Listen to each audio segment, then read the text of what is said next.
On this week's episode of I-501C, the podcast for nonprofit board members, I am interviewing Jacob Kinsel. He's a CPA at Mauldin Jenkins, and Brian Carter, also a CPA at Mauldin Jenkins. Brian is the not-for-profit practice leader, and Jacob is a manager. And in our discussion today, we're going to talk about the 990, the audit, and fraud and abuse. So please welcome Brian and Jacob.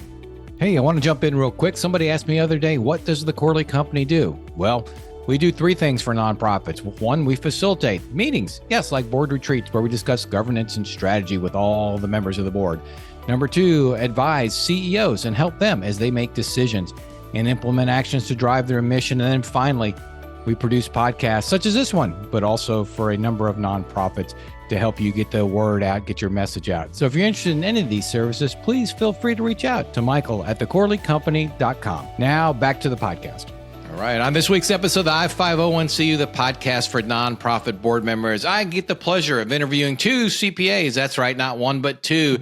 Jacob Kinsel and Brian Carter. Brian's been a friend of mine for a number of years, and they both work for Mauldin Jenkins here in town or in the Bradenton area. But let them introduce themselves, share a little bit about their background so you know who we're talking to today. Jacob, welcome. Can you tell the audience a little bit about yourself? Yeah. Thanks, Michael, for having me here. Jacob Kinsel, I'm a manager at Mauldin Jenkins. I've been working with the firm for 6 years and pretty involved in their not-for-profit practice, specifically with audits of not-for-profits. Also a local board member. I serve on Take Stock and Children of Manatee County as a board member and treasurer. Well, Jacob, I appreciate that. Appreciate your service on that board because as people, my listeners know, I served on that board for a number of years. It's a wonderful organization. And we've actually had Ann LeBaron, the CEO, as a guest on our podcast. Let me turn it over to Brian. Brian, share a little bit about yourself with the audience. Great. Well, again, thanks, Michael, for having us. And we certainly appreciate the opportunity to be here. My name is Brian Carter. I'm a partner at Mauldin Jenkins. I have been at the firm. I'm finishing up my 28th year. So graduated in 96 and came to work for the firm and been here ever since. And I primarily focus in the nonprofit space. And I am the firm's leader of our nonprofit practice firm-wide. Wow, wonderful. I know have many, many mutual clients, but let's just jump right in. So one of the things as I'm working with boards, oftentimes people are a little perplexed on the financial side of things. And I hear a lot of people say, well, I'm not a finance person, so I don't really understand and know. I don't know what an audit is in 990. And so what we're going to hopefully do today is educate those board members a little bit about the financial side of a nonprofit. So Brian, let me start off with you. What do board members, what do they need to know about the audit and the audit process? And can you talk a little bit about audit review, those types of things? Sure. Well, I guess to start with, we really need to kind of set the table. There's really three levels of financial statement work in the CPA profession. There's a compilation, a review, and an audit, and they each are quite different. Low to high, compilation being the lowest level of service. It basically takes an organization's financial data and puts it into the form of a financial statement with no work, no inquiry, no analytics, nothing. And just that is what it is. It's just taking their data and putting it in the form of a financial statement. Provides no assurance. A review is the next level up, and a review takes that same financial information, puts it in the form of a financial statement, but then we do some analytical procedures on the data and make inquiries of management about the data. So there is limited assurance given in a review that the financial statements are materially correct. There's nothing that needs to change, but that's limited assurance. And then the highest level of service is an audit. It requires the most work and obviously therefore becomes the most costly. But it has risk assessment procedures around internal control, where we're documenting all the internal controls of the organization. We have to test, limited tests, we call them walkthrough procedures, on each of the significant control cycles. Think about disbursements, receipts, payroll, things like that. There are other planning procedures that go into the audit process. Then there's the actual test work, where all material account balances are substantively tested. Most of it through third-party evidence. There's still the same analytics and same inquiry that a review has. Then the audit just steps it up a level. And then we do provide an opinion on the material correctness of those financial statements in the audit. Oh, thank you. Explained that very well. What do you recommend to nonprofits and why? When should they have one over the other? It's a good question, Michael, and it really depends. There's not a one size fits all approach to that. It really is based on the organization's needs and really their size. You think about most small organizations. When I think, small organization, something probably under $1 million budget annually. Most of those organizations don't need an audit because there's not a lot of complexities in their organization. Quite frankly, the cost of an audit it becomes quite costly for them at that budget size. Once you get over $1 million, then you kind of can start thinking about the reviews or the audit side, either one really, and it really just gets down to what your needs are. There are situations, regardless of size, quite frankly, where an audit is required. A bank, if you have a bank loan, say on a mortgage on a building or a line of credit or something like that, the bank may require an audit. It may require a review as well, but or a review.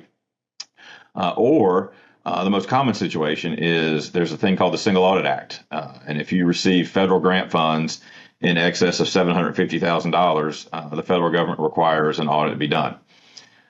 Some states also have a Single Audit Act. So Florida, where we obviously are, is one of those states that has a Single Audit Act as well.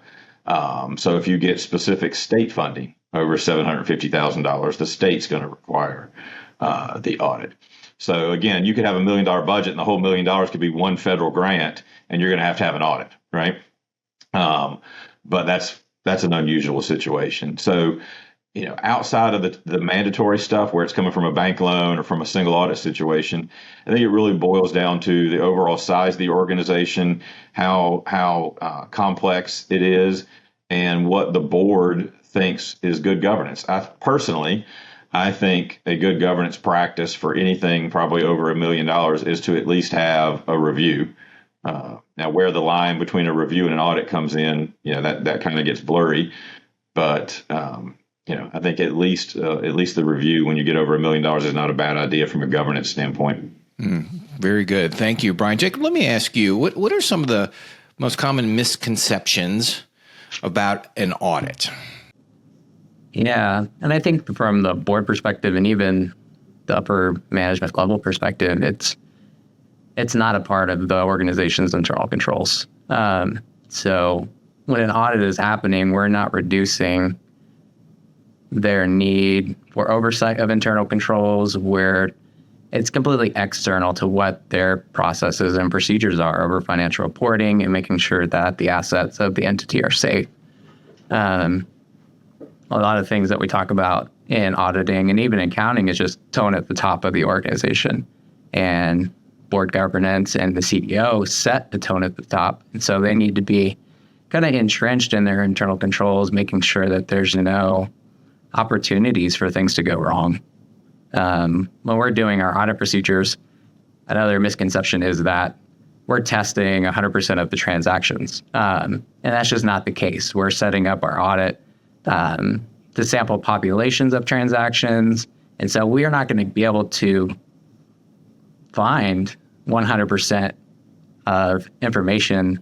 And should something go wrong, it's still up to management and the board to, have responsibility over those things. Thank you. Because I think a lot of people think if you get an audit, you're going to find everything. And in fact, that is not the case. And I know we're going to touch on that a little bit later as well. So thank you for sharing that. What Jacob, is the board's role in the audit? Can you talk a little bit about that?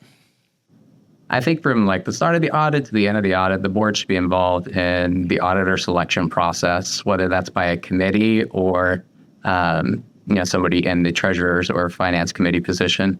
And I think throughout the process in an audit, we're doing a lot of inquiry of management. We're looking and we're doing those walkthrough procedures that Brian was talking about. And as we find things, we're typically giving recommendations to management of areas of improvement. So towards the end of the audit, I think it's pretty important that a board gets involved in those discussions with their auditor. Was there anything you saw that we could improve? Is there any recommendations that you gave to management that we should be aware of, so that they can hold management accountable to auditor recommendations, and that, we're just all 100% transparent. And I think towards the end, has just reviewing the audit report before the final board meeting where the entire board is presented the audited financial statements and the opinion. Go ahead and have a meeting with your auditor as the finance committee to go over the draft report. And so you can ask all your questions. If there's any changes that they see fit, they can have that time to do that. And do you recommend that the board engage the auditor and not leadership or staff? I was trained on that years ago. You serve at the pleasure of the board. Is that correct? 100%. And that's the board or a committee of the board, whether it's an audit committee, finance committee, executive committee, should absolutely be involved in the auditor selection, the auditor retention, and to kind of piggyback on what Jacob was just talking about. Our professional standards require that governance review the draft audit prior to its issuance. Now, it leaves it up to the standard, professional standards leaves it up to the individual organization as to how they want to define governance. But I don't think in any situation you could define governance realistically as just management only. So I think at some level the board, has to be involved from our professional standards standpoint. Sure. Let's talk a little bit about the 990, Brian. Coming back to you, what do the boards need to know? Well, let's start off. What is a 990? What do boards need to know? I mean, that could be a very voluminous, ominous-looking tax form. And as a board member, help me understand it. What do I need to know? Yeah, so we'll start off with what the 990 actually is. All nonprofit organizations are tax exempt, right? So the 990 really isn't a tax return per se, like your personal 1040 tax return is or something like that. But it is your IRS tax compliance document that reports your financial and other non-financial data to the IRS that supports your continued exemption as a tax-exempt entity. Now, additionally, just because you're a tax-exempt entity does not mean that all of your revenue streams are in fact tax-exempt. There are certain revenue streams in a nonprofit that are taxable in nature, and you do have to potentially pay income tax on those revenue streams, depending on what subsection of the of the 501c code you're organized under. For example, membership dues organizations, things like that. Non-member revenue gets taxed. There's various things that get taxed. So then there is a supplement to the 990 called the 990T that captures that taxable revenue stream and computes any tax liability there. So that's kind of the broad overview of what the 990 actually is. And there are three different levels of the 990. There's what's called the 990N postcard, the 990EZ, and then the full 990. And the requirements for filing each, the 990N postcard is for organizations that have a 3-year average of less than $50,000 of gross receipts. So your smallest of small organizations, think like your high school PTA or something like that, right? Very small organizations. Once you get over $50,000 of gross receipts, up to $200,000, I believe it is, it's either $200,000 or $250,000, and less than $500,000 of assets, you can file the 990EZ form, which is just 6 pages, and then any supplemental schedules that are required after that. And then once you get over $200,000 of revenue and $500,000 of assets, the regular full 990 is required, which is 12 pages plus the supplemental schedules as required. So as a board member, what do I need to understand about the 990? Are there key sections I should look at? Is it just help me to at least be somewhat educated as I'm looking at this document? Sure.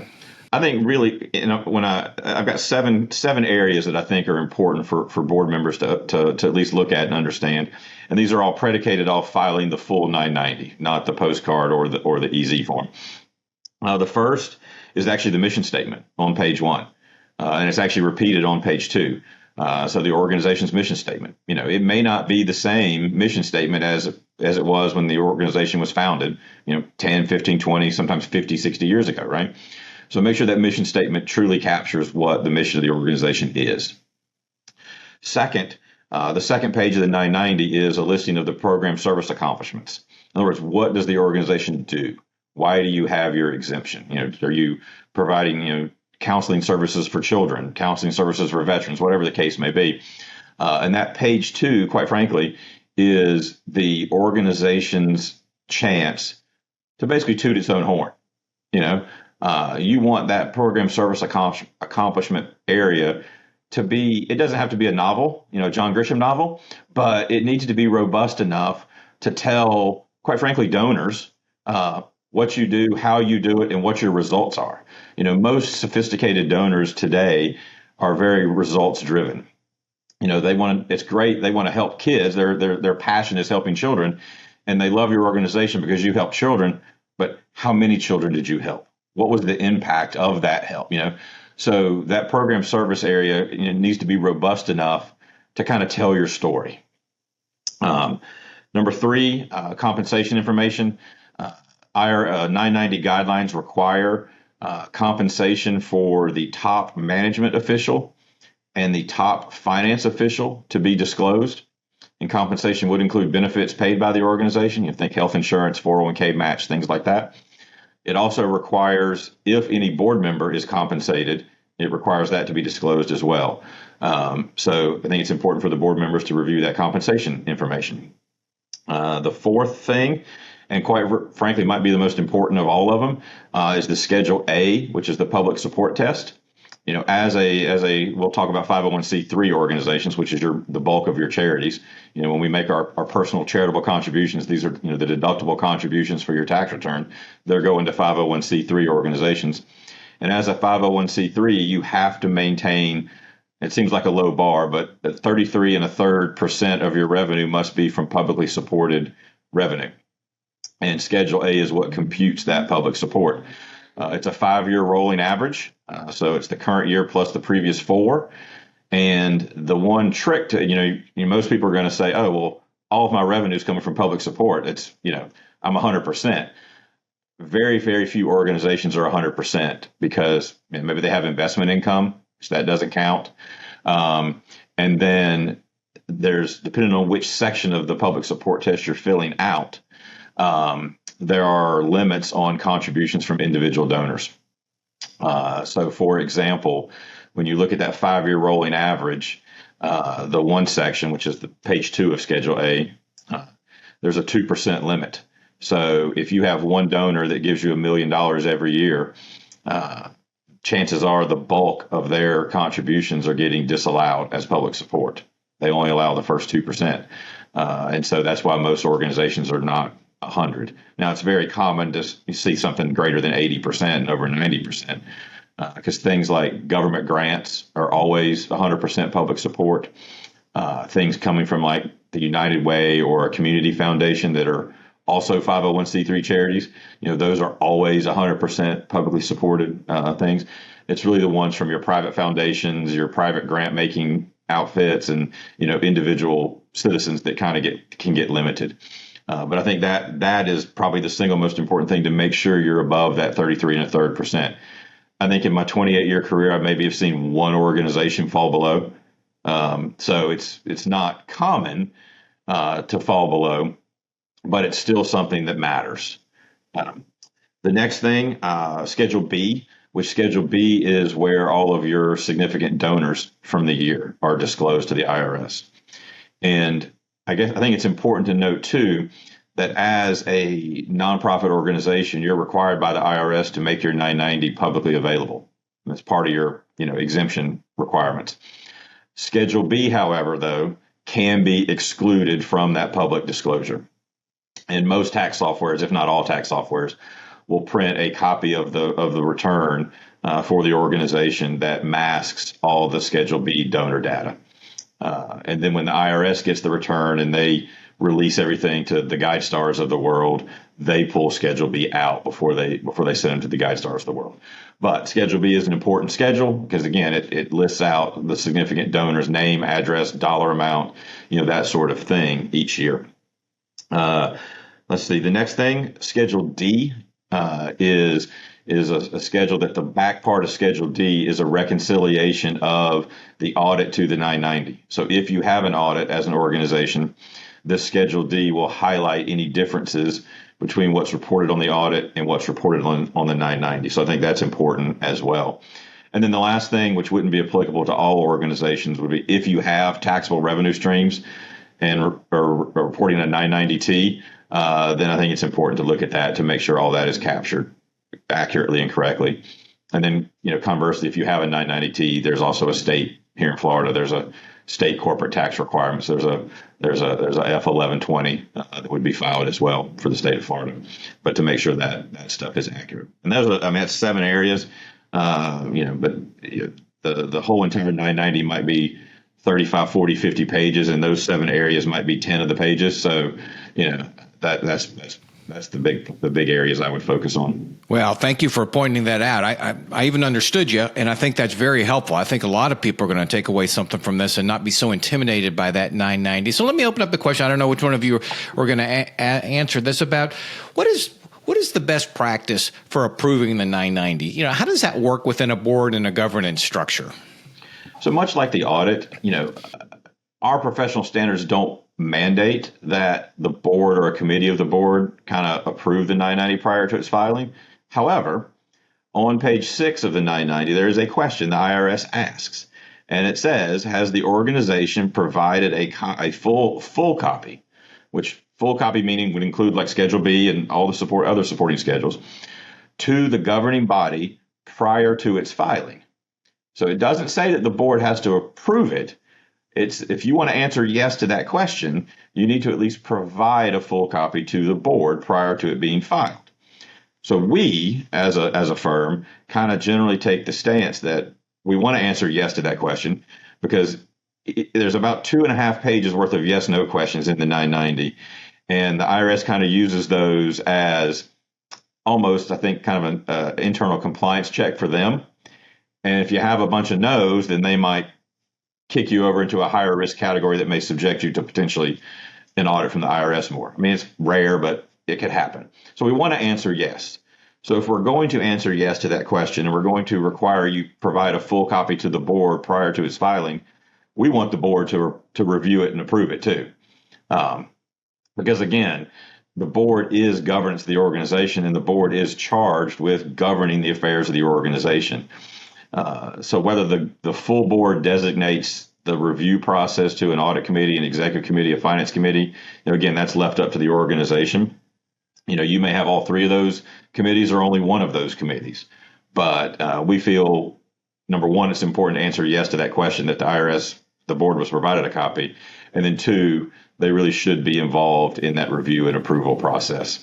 Oh, very good. Thank you. So, Jacob, we talked a little bit earlier about the audit and what it can and can't find. Those are Corley's words. You said it much more eloquently.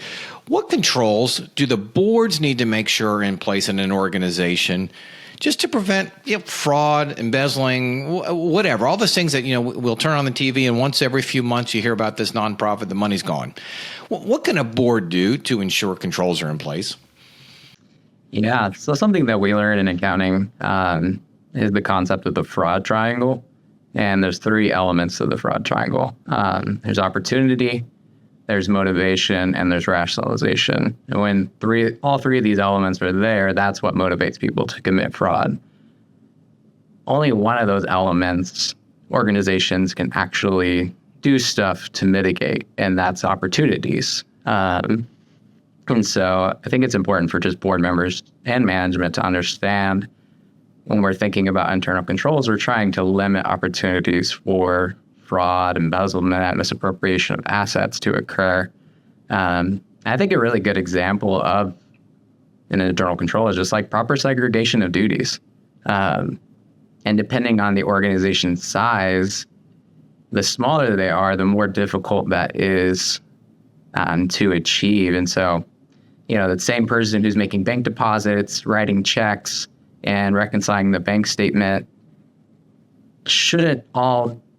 it just shouldn't be the same person. And so if it's a smaller organization, it may be important for someone with knowledge of internal controls from the board's perspective to step in and help the organization achieve a proper segregation of duties so we can limit those opportunities.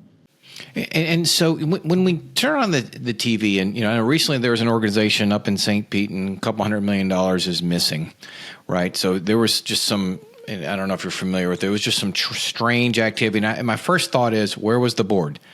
Where was the board in this? Right. And so just, do you have any comments on things like that? Thoughts that as an auditor you go, gosh, the board should have this or should have that? I mean, I think in that particular case, there's a lot of circumstances that were happening. I think on the board's perspective, just asking really good questions. Coming in as a new board member to an organization, you kind of just assume that things are on the up and up, even though the organization has a written system of internal controls. Some organizations don't. They just kind of make internal controls happen. They know that the same person who's making bank deposits and writing checks shouldn't do the bank reconciliation. And I think as a board member, just asking those questions of understanding of, do we have the system of internal controls? Is it written down? Are we following it? And when you start getting no's to those questions, that's when you can start really stepping up the game and say, well, let's get something in place so that things like this don't happen. And Michael, additionally, I think it's important just really realistically for the board just to be engaged and to be present. 20 years ago, you could get away with your board being basically your major donors, and the board was, we'll just use the word rubber stamp what the CEO wanted to do, right? But today, you really need to have a board that's comprised of individuals that have specific skill sets to help you achieve your mission and your goals. And one of those specific skill sets you need is somebody with at least some level of financial understanding. And then that person needs to be engaged and be active. So I think that, that can help mitigate a lot of it if you just have an active and engaged board with the proper skill sets for what you need to have. Yeah, well stated. And I like Jacob, what you said, just ask questions. And I encourage board members, ask questions. There is no stupid question.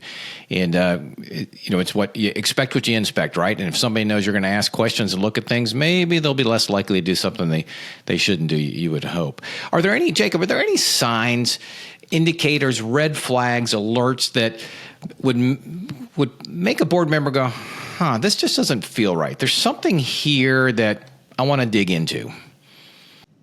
A few things. If you see someone, as a board member, we typically know what the staff are making salary-wise. We know we approve the CEO's salary every year, and we're making recommendations.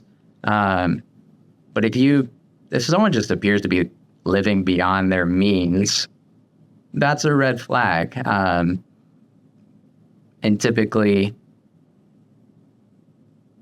those same people, they're living beyond their means. And if they're also just really protective of their job duties, then that's also a red flag.